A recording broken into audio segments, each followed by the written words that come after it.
म चाहिँ उपस्थित हुन सकेन किनभने मेरो माइलो दाई लेख्नु भएको कारणले गर्दा म त्यो कार्यक्रममा उपस्थित हुन सकेन। मैले बाहिरबाट पनि निहाले हेरेका छन् र त्यो कार्यक्रम कसरी सञ्चालन गरिरहेको छ भन्ने कुरा मैले बाहिरबाट हेरिरहेको थिएँ। कार्यक्रम एकदम भव्य सभ्य रूपमा गर्नुभयो तपाईँहरूकै सहयोगले। त्यसै कारणले आज यो कार्यक्रमबाट तपाईँहरूले सम्मान गर्न पाउँदा मलाई खुसी पनि लागेको छ किनभने म एउटा उपसंयोजकको हिसाबले पनि म यो कुरा तपाईँहरूको अगाडि म कुरा भन्दैछु र जोसुकै कार्यक्रम गर्दा जसले कार्यक्रम गर्दाखेरि पनि हामीले हाम्रो साथीको नाम जोडेपछि त्यो हाम्रो हो भन्ने कुरा महसुस गर्नुपर्छ जस्तो मलाई लाग्छ। अलिक दुःख लाग्छ त्यो कार्यक्रममा कति मान्छेहरूले हामीलाई अप्रत्यक्ष रूपमा असहयोग गरेको देखिरहेको छु मैले। त्यो एकदम दुःखनीय कुरा छ। त्यसै कारणले त्यो कार्यक्रम त मात्र हामी सङ्घर्षको मात्र होइन, त्यो सम्पूर्ण साथवासीको हो। त्यसै कारणले त्यो बेलामा त्यति सोच गरिदिएको भए अझ यो कार्यक्रम त्यो हामीले गरेको भन्दा पनि धेरै भव्य हुने थियो भन्ने मलाई आशा लागेको थियो। तर जेसुकै होस् हामीले जस्तोसुकै कठिनाइलाई पनि पार गरेर तपाईँहरू सबैको सहयोगले त्यो कार्यक्रम हामीले सम्पन्न गर्न सक्यौँ, त्यही खुसीको कुरा छ। र भोलि पनि यस्तो कार्यक्रमहरू हुने बेलामा तपाईँहरूकै साथ सहयोग रहन्छ भन्ने कुरा मैले विश्वास लिएको छु। र आज जो यहाँ उपस्थित भएको छ सबैलाई एकदम हृदयदेखि स्वागत गर्दै मेरो सानो मन्तव्य यही राख्छु। धन्यवाद। धन्यवाद मन्तव्यका लागि। उहाँ यस कार्यक्रमका उपसंयोजक पनि हुनुहुन्छ। अब कार्यक्रमको उद्घाटनतिर लागौँ। यो पानसमा बत्ती बाली उद्घाटन गरिदिनु हुनको लागि मेयर रमेश नापितज्यूलाई हार्दिक अनुरोध गरेँ मैले।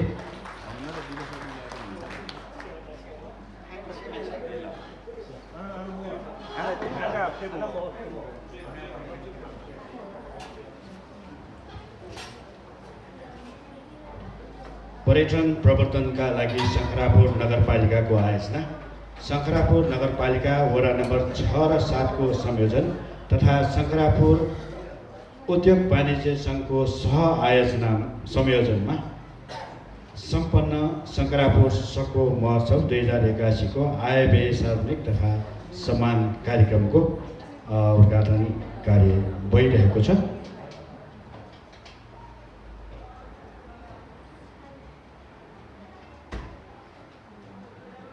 शङ्खरापुर नगरपालिकाका सदस्य यो उद्घाटन कार्य भएको छ पानसमा बत्ती बालेर।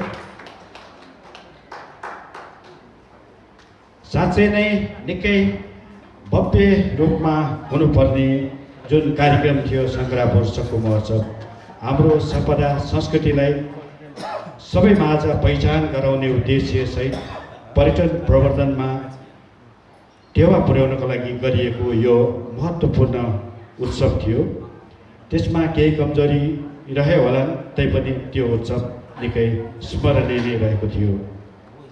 अब यस कार्यक्रमको मूल कार्यक्रम भनेको आजको आयव्यय यहाँ प्रस्तुत गर्नुपर्ने हो र त्यस कार्यक्रममा सहयोग गर्नुहुने सबै महानुभावलाई सम्मान गर्नुपर्ने हो। यसैको पहिलो कडीको रूपमा अहिले आयव्यय सार्वजनिकका लागि आर्थिक व्यवस्थापन उपसमितिका संयोजक नवीन लाल श्रेष्ठज्यूलाई अनुरोध गर्दछु। नवीन लाल श्रेष्ठज्यू।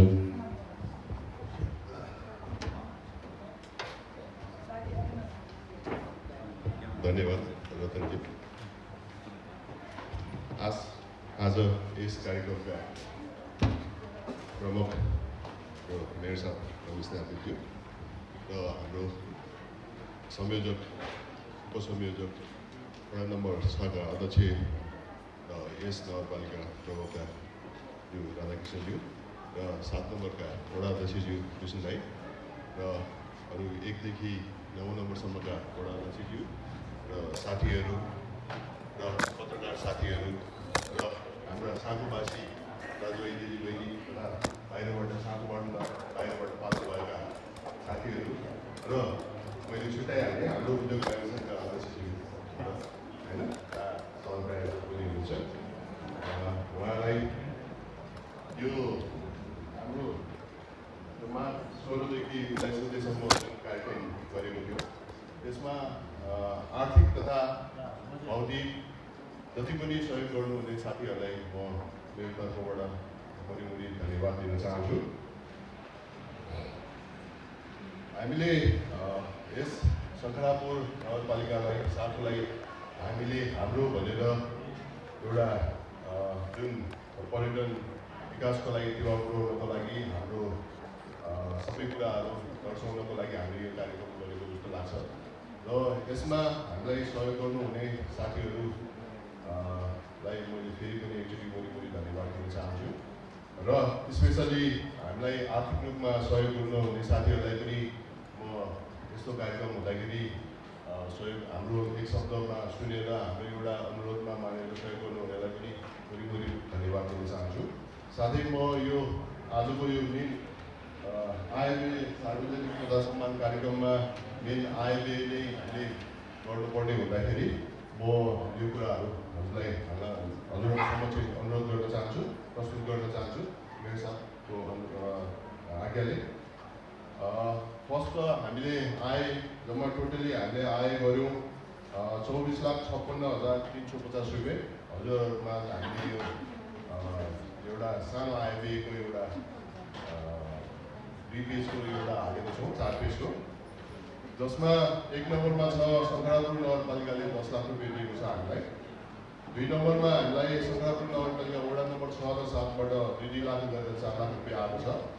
3 नम्बरमा शङ्खलापुर उद्योग वाणिज्य सङ्घबाट 1,30,000, गोर्खा ब्रोली प्रणालीले 1 लाख रुपियाँ र 5 नम्बरमा धर्मराज कार्की ज्यूले 1 लाख रुपियाँ, 6 नम्बरमा निर्माण माइनिङ प्रणालीले 1 लाख रुपियाँ, 7 नम्बरमा शेष तामाङ लोक दोहोरीको लागि स्पेसल उहाँले लोक दोहोरीको लागि दिनुभएको 1 लाख रुपियाँ, 8 नम्बरमा थाई एग्रो फ्रुट प्रणालीले 50,000, 9 नम्बरमा जर्सी पौवा रिसोर्ट प्रणालीले 50,000 रुपियाँ, 10 नम्बरमा लोक दोहोरीमा विभिन्न दाताहरूले चन्दा दिएको थियो हामीलाई 40,000 रुपियाँ, 11 नम्बरमा सलम्बु देवी वासिङ प्रणालीबाट 40,000 रुपियाँ, 12 नम्बरमा द सेलिब्रेसन कोएड प्रणाली स्कुलबाट 30,000 रुपियाँ, 13 नम्बरमा अतिथ कन्स्ट्रक्सन प्रणालीबाट 30,000 रुपियाँ, 14 नम्बरमा सातु सालनदी यातायात प्रणालीबाट 25,000 रुपियाँ, 15 नम्बरमा बाबा गोकर्णेश्वर प्रणालीबाट 25,000 रुपियाँ, 16 नम्बरमा मणिचुट बिल्डर्स प्रणालीबाट 25,000 रुपियाँ, 17 नम्बरमा सुमन मेयर श्रेष्ठ ज्यूबाट 20,000 रुपियाँ, 18 नम्बरमा नेचुरल सहकारी संस्था प्रणालीबाट 15,000 रुपियाँ, 19 नम्बरमा सिजी ब्रोरी प्रणालीबाट 12,000 रुपियाँ, 20 नम्बरमा शङ्खलापुर मिल सङ्घबाट 10,000 रुपियाँ, 21 नम्बरमा ओम मङ्गलम ट्रेड प्रणालीबाट 10,000 रुपियाँ, 22 नम्बरमा छोरोल्पा ट्रेड कन्स्ट्रक्सन प्रणालीबाट 10,000 रुपियाँ, 23 नम्बरमा सिद्धार्थ प्रिमियम इन्सुरेन्सबाट 10,000 रुपियाँ, 24 नम्बरमा सप्पो रिसोर्ट प्रणालीबाट 10,000 रुपियाँ।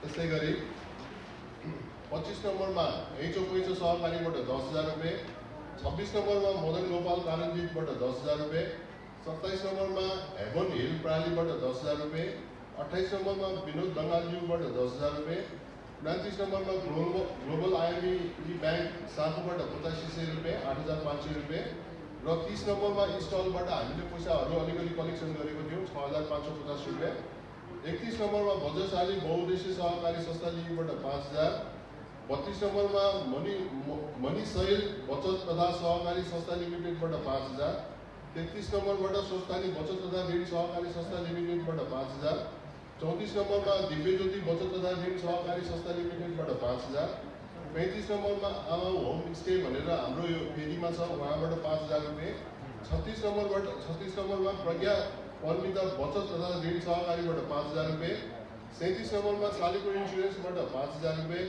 38 नम्बरमा श्रीनाथ कलेक्सनबाट 5,000 रुपियाँ, 39 नम्बरमा नेपाल ब्याङ्क लिमिटेड साथुबाट 5,000 रुपियाँ, 40 नम्बरमा एचयू हेयर आयलबाट 5,000 रुपियाँ, 41 नम्बरमा मणिचुट बचत तथा ऋण सहकारी संस्था लिगबाट 5,000 रुपियाँ, 42 नम्बरमा सत्यनारायण श्रेष्ठज्यूबाट पर्सनल 2300 रुपियाँ दिनुभएको छ, 43 नम्बरमा भविष्य कृषि सहकारी संस्था लिगबाट 2,000 रुपियाँ पाएको छौँ। त्यो सबै जोड्दाखेरि हामीले 24,56,350 रुपियाँ पैसा पायौँ हामीले आयमा।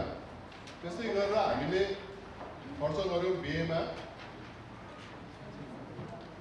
एक नम्बरमा खाजा खाना खर्च यो सबै हाम्रो यो भोलिन्टियर साथीहरूलाईदेखि लिएर सबै हाम्रो जति पनि पाहुनाहरू आउनु भएको छ उहाँहरूलाई पाउँदाखेरि 3,31,890 रुपियाँ। 2 नम्बरमा कलाकार खर्च भनेर छ 3,50,000। 3 नम्बरमा प्रचार प्रसार खर्च 1,31,500। 4 नम्बरमा यातायात खर्च 1,15,500। 5 नम्बरमा मायाको चिन्ह भनेर 61,800 रुपियाँ। 6 नम्बरमा प्रदर्शनी 2,03,823 रुपियाँ। 7 नम्बरमा सांस्कृतिक झाँक्री भनेर 28,100 रुपियाँ। 8 नम्बरमा लोकदोहोरी 5,03,014 रुपियाँ। 9 नम्बरमा फ्ल्याक्स प्रिन्ट गरेको हामीले 3,56,764 रुपियाँ गरेको छौँ। 10 नम्बरमा पेन्टिङ वर्कसप 1,21,225 रुपियाँ गरेको छौँ। 11 नम्बरमा भाषा साहित्यमा 62,505 रुपियाँ। 12 नम्बरमा साउन्ड सिस्टम 5,37,000 रुपियाँ। 13 नम्बरमा स्मारिका प्रकाशनमा 2,44,000 रुपियाँ। 14 नम्बरमा सरसफाइ भनेर 40,450 रुपियाँ। 15मा विविध भनेर 5,493 रुपियाँ। 16मा पाल जयनारायण श्रेष्ठ 1,05,000 गरेर बिहे हाम्रो 32,48,064 रुपियाँ भएको छ हाम्रो। त्यस्तै गरेर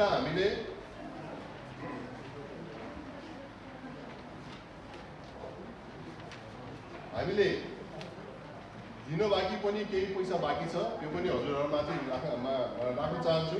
1 नम्बरमा हाम्रो कृष्ण गोपाल श्रेष्ठलाई जो पेन्टिङको काम गर्नुहुन्छ उहाँले 46,575 रुपियाँ बाँकी छ। 2 नम्बरमा तिलक बचाचार्य 14,730 रुपियाँ। 3 नम्बरमा साउन्ड सिस्टमलाई 2,87,000 रुपियाँ। 4 नम्बरमा स्मारिकालाई 2,30,000 रुपियाँ। 5 नम्बरमा गाडीको स्टिकर 17,500। 6 नम्बरमा सोनी लामा 11,200 रुपियाँ र 7 नम्बरमा नेवा टिभीलाई 60,000 रुपियाँ। 8 नम्बरमा लोकदोहोरीको 23,014 रुपियाँ। 9 नम्बरमा राधाकृष्ण श्रेष्ठज्यू जो अध्यक्षज्यू हुनुहुन्छ उहाँको पर्सनल खर्च भएको छ उहाँलाई दिनु बाँकी छ 46,695 रुपियाँ। पालको लागि हाम्रो जयनारायणलाई दिनुपर्ने छ 55,000 रुपियाँ। यति भएको छ होइन। हाम्रो आय व्यय दिन बाँकी हाम्रो चाहिँ यही नै हो। यो हाम्रो महोत्सवको यो सङ्ग्रामपुर सर्प महोत्सवको आय व्यय चाहिँ केही कुरा छ भने जिज्ञासा छ भने राख्नुभयो हुन्छ, नभए भने अध्यक्षज्यूको आज्ञाले हजुरहरूलाई सबैलाई म पर्सनल पनि धन्यवाद दिन चाहन्छु। यति आग्रह गरेर हजुरहरूले सहयोग गरिदिनु भएकोमा मुरी धन्यवाद। धेरै धेरै धन्यवाद। आर्थिक व्यवस्थापन उपकमिटी संयोजक नवीनलाल श्रेष्ठज्यू। कुनै पनि कार्यक्रम गर्नको लागि आर्थिक व्यवस्थापनको निकै महत्त्वपूर्ण भूमिका हुन्छ। यसमा उहाँको कमिटीले निकै महत्त्वपूर्ण भूमिका खेल्नु भएर यो महोत्सवलाई यतिसम्म पुर्याउन सहयोग गर्नुभयो। त्यसको लागि हाम्रो सबै तर्फबाट पनि उहाँलाई बोली धन्यवाद छ। अब मन्तव्य राख्ने क्रममा जाँदैछु। सबैभन्दा पहिला उद्योग वाणिज्य सङ्घ शङ्करापुरका अध्यक्ष तथा यस कार्यक्रम जुन महोत्सवको चाहिँ एक व्यवस्थापन कमिटीको उहाँ संयोजक पनि हुनुहुन्छ। उहाँलाई हार्दिक अनुरोध गरेँ मैले।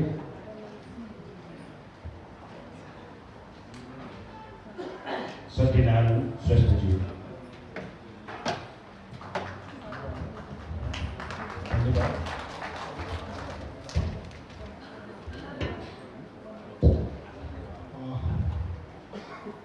आजको